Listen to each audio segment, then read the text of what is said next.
Hello students, class 10th। तो आज इस क्लास में क्वाड्रेटिक इक्वेशन द्विघात समीकरण सिखाने वाले हैं।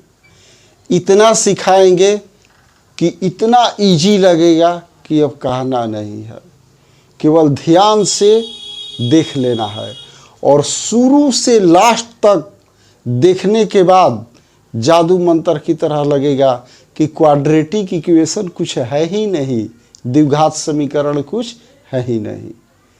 तो हम अभी स्टार्ट करेंगे द्विघात समीकरण, इसके बारे में अब सिखा रहे हैं। तो पहले सिखाएंगे, नाम से ही सब काम होता है। इसका अगर डिटेल भी दे देंगे तो तुरंत हो जाएगा। द्विघात समीकरण, उसका रूप क्या होता है, उसका कैसे वैल्यू निकाला जाता है, सब लेकिन धीरे धीरे बतलाएंगे, एक बार नहीं। तो आज यहाँ पर बहुत इम्पोर्टेंट है, क्योंकि ये फर्स्ट क्लास है। फर्स्ट क्लास में चैप्टर के बारे में समझाएंगे, इसके बाद थोड़ा सा समझाने के बाद दिमाग में अपने आप चला जाएगा। तो स्टार्ट करते हैं, बता रहे हैं। तो देखो, क्वाड्रेटिक इक्वेशन उसको कहा जाता है द्विघात समीकरण। द्वि मीन्स दो, घात मीन्स पावर, समीकरण इक्वल टू। तो यहाँ पर देखो, ये ध्यान देना है, ये भी तो स्क्वायर दे दिए, अब प्लस 5x दे दिए, तो ये तो बहुपद है। अभी अब मान लो इक्वल टू डाल दिए तो क्या बन गया, समीकरण। समीकरण में इक्वल टू होना जरूरी है, तभी 6x² यानी 6 का घात क्या है, 2। तो ये द्विघात नहीं है। क्यों? कि द्विघात घात किस पर, चर पर। x² y² z² रहेगा, तब द्विघात समीकरण होता है। तो क्लियर, समझ में आ गया। यानी द्विघात समीकरण में वेरिएबल चर पर पावर कितना हो, 2, बस 2 हो, उसी को द्विघात कहा जाता है। अब बतलाते हैं कैसे कैसे द्विघात होगा। तो पहले ध्यान रखना है, पहचान पर क्वेश्चन आता है कि कौन से द्विघात समीकरण है, कौन से द्विघात समीकरण नहीं है। एक क्वेश्चन जरूर आएगा, और इसी पर आगे बतलाएंगे कि ये मूल दिया है तो इसका मान निकाले, वो सब धीरे धीरे बताएंगे। तभी देखो, उसका रूप किसका फॉर्म होता है, रूप ax² plus bx plus c, ये क्या है, बहुपद है, समीकरण नहीं है, द्विघात बहुपद। अब यहाँ इक्वल टू 0 डाल दिए, 0 के स्थान भी कुछ हो सकता है, 0 ही नहीं होता है। तो देखो, यहाँ पर ये देना चाहिए a = not 0, ax² plus bx plus c = 0। x² का कोफिशिएंट 0 का भी नहीं होना चाहिए, क्योंकि 0 से किसी भी नंबर से मल्टीप्लाई कर देते 0। अगर a 0 लिख देते हैं तो 0 में x², तो ये क्या हो जाएगा, 0। तो ये x आ गया, यानी रैखिक समीकरण आ जाएगा। आगे समझ में। तो इस सवाल होता है, मेन इसको होना जरूरी है। तब यहाँ सवाल हुआ, ax² अब प्लस c = 0, ये भी द्विघात है। यहाँ पर b = क्या होगा, 0। x² का गुणांक 0 नहीं होता है, अगर होगा तो द्विघात नहीं होगा। b 0 हो सकता है, c 0 हो सकता है। तो ये हो गया x² प्लस c, तो b 0 हो गया। फिर ax² प्लस bx = 0, इसमें क्या 0 हो गया, c = 0 हो गया। तब हम क्या करेंगे, अब इसका बंटवारा करेंगे। हम क्या बंटवारा करेंगे, देखो, शुद्ध द्विघात समीकरण, शुद्ध द्विघात समीकरण। और एक होता है मिश्रित द्विघात समीकरण। मिश्रित द्विघात समीकरण, यहां ध्यान दो। यहां पर बताइए क्या ये उसका फॉर्म होता है a equal to not zero. अब यहाँ पर b जीरो हो सकता है, c जीरो होगा, लेकिन a जीरो नहीं होगा। तो यहाँ देखो यदि b इक्वल टू जीरो है तो ये जीरो हो जाएगा, तो क्या आएगा एक्स स्क्वायर प्लस सी। अगर c जीरो है तो क्या आएगा x square plus b x equal to zero, इसमें c जीरो, लेकिन a जीरो नहीं होगा। अब इसको ध्यान देना, शुद्ध द्विघात समीकरण, शुद्ध मीन्स क्या होता है प्योर, ओनली एक्स स्क्वायर हो, एक्स नहीं हो, तो ये हो गया शुद्ध।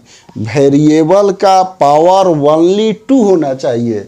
जैसे देखो x square minus 5 equal to zero, ये क्या है शुद्ध द्विघात, क्योंकि ये शुद्ध है, केवल द्विघात है, एक्स नहीं है, तो ये शुद्ध हो गया। अब x square minus 9 equal to zero, या 2x square minus 9 equal to zero, ये शुद्ध, ये भी शुद्ध हो गया। अब मिश्रित द्विघात समीकरण मिलाया हुआ जिसमें x भी आ जाए, तो देखो जैसे x square plus 5x plus 6 equal to zero, ये मिश्रित द्विघात समीकरण है। या x square minus 5x equal to zero, ये भी है मिश्रित द्विघात समीकरण। तो क्लियर समझ में आ गया होगा, एकदम इजी कि द्विघात समीकरण पूरा पहचान में आ गया कि द्विघात समीकरण किसको कहा जाता है, उसका कौन कौन कैसे कैसे लिखा जाता है, एकदम क्लियर मालूम हो गया। अब एक क्वेश्चन आता है पहचान पर, ये तो समझ गया शुद्ध ओनली एक्स स्क्वायर हो, एक्स नहीं हो, सिर्फ एक्स नहीं होना चाहिए। जहाँ एक्स आ गया वो मिश्रित द्विघात समीकरण हो जाएगा। क्लियर?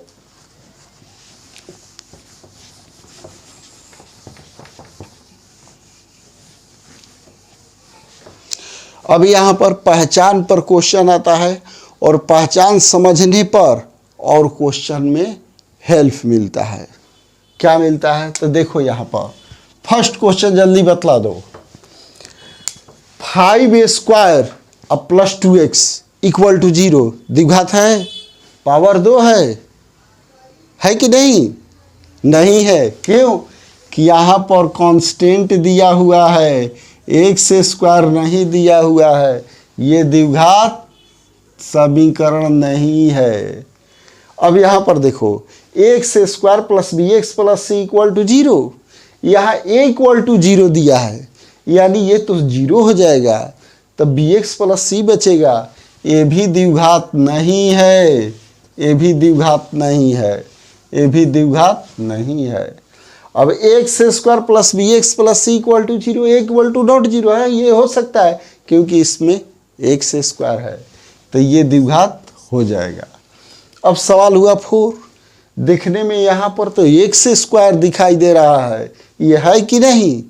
अब इस तरह का जब भी मल्टीप्लाई के फॉर्म में रहेगा तो उसको सॉल्व करके देखना होगा कि है कि नहीं। तो देखो 4 में दिया हुआ है x plus 3 equal to x square, तो एक्स में एक्स स्क्वायर, ये हो गया प्लस 3x, इसको इधर लाएंगे तो क्या होता है माइनस, प्लस रहेगा तो माइनस हो जाएगा, माइनस रहेगा तो प्लस इंटू रहेगा, तो डिवाइड रहेगा तो इंटू, बस इतना ही। तो ये हो गया जीरो, ये तो कैंसिल हो गया, द्विघात है ही नहीं, एक्स स्क्वायर है ही नहीं, तो ये क्या हो गया, ये द्विघात समीकरण नहीं है। अब देखो 5 में x plus 2 x plus 3 equal to मान लो 8 दिया है, तो डायरेक्ट देखेंगे स्क्वायर है ही नहीं, तो द्विघात कहाँ से होगा, है, मल्टीप्लाई करके पहले चेक करेंगे। तो इसमें इससे मल्टीप्लाई हो जाएगा, एक्स स्क्वायर प्लस 3x हो जाएगा, और 2 में x से 2x, और 2 में 3 से 6, और इसको इधर ला देंगे -8 इक्वल टू 0। तो एक्स स्क्वायर ये कितना होगा 5x प्लस 5x, और 6 में से 8 घटा देंगे -2 इक्वल टू 0। अरे ये तो द्विघात आ गया, इसलिए ये द्विघात समीकरण है। आगे समझ में। फिर देखो 6 में x square plus 1/x square equal to 3 दिया हुआ है। अरे ये तो स्क्वायर है, द्विघात हो सकता है? नहीं, द्विघात नहीं है। क्यों कि ये द्विघात कहाँ से है? पहले एलसीएम लेंगे, एक्स स्क्वायर तो ये हो जाएगा x 4 हो जाएगा, और यहाँ 1 हो जाएगा, और इक्वल टू आएगा 3। तो x 4 और plus 1 equal to 3x square, यहाँ घात 4 हो गया, द्विघात समीकरण नहीं है। तो ये नहीं है। आगे समझ में एकदम अच्छा से समझ में आता होगा, खाली टोटल देखना होगा, ये ना कि थोड़ा सा देखे और छोड़ दिए तो कुछ भी समझ में नहीं आएगा। फिर यहाँ देखो 7, x plus 1/x equal to 2 दिया हुआ है। अरे देखने में तो पावर 2 कहाँ है? पावर 2 रहेगा तब तो ये द्विघात होगा, यानी द्विघात नहीं है ना। है तो कैसे? नीचे 1 छिपा हुआ है, x LCM x square plus 1 आई हो जाएगा 2। तो क्रॉस मल्टीप्लिकेशन कहो या बस दाएं बाएं वाला फॉर्मूला लगा दो, डिवाइड है तो मल्टीप्लाई। तो यहाँ एक्स स्क्वायर प्लस 1 हो गया, अब 2 ये डिवाइड में है तो इधर मल्टीप्लाई हो गया 2x, जो मन में आए सो कहो। तो x square minus 2x plus 1 equal to 0, ये तो द्विघात है। आगे समझ में।